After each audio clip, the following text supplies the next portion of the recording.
Experiment करने जा रहे हैं एसिड और बेसिस को डिटेक्ट करने का।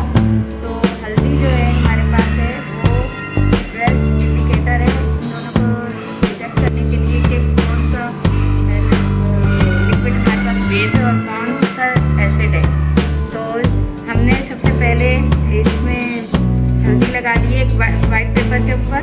ये जो है हमारे पास लेमन जूस है, तो हमने उसको अगर इस पेपर के ऊपर अप्लाई किया तो इसके ऊपर कोई चेंजिंग नहीं हुई, ना उसका रंग बदला ना कोई और चीज़ हुई। तो इसका मतलब क्या हुआ कि ये जो लिक्विड हमारे पास मौजूद है ये एसिड है।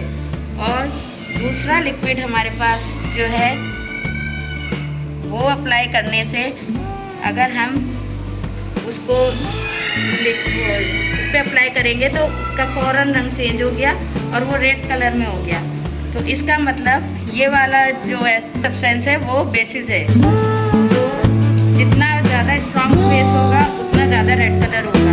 अगर इसमें बेस की क्वांटिटी कम होगी तो इसका कलर भी लाइट होगा, और अगर बेस की क्वांटिटी बहुत ज़्यादा होगी तो उसका कलर भी बहुत ज़्यादा रेड होगा। तो इस तरह आप लोगों को समझ में आया कि बेसिस और एसिड को इंडिकेट करने के लिए सबसे बेस्ट इंडिकेटर हमारे पास नेचुरल इंडिकेटर कौन सा होता है? हल्दी, टर्मरिक, जो कि हमारे घरों में आम इस्तेमाल होती है।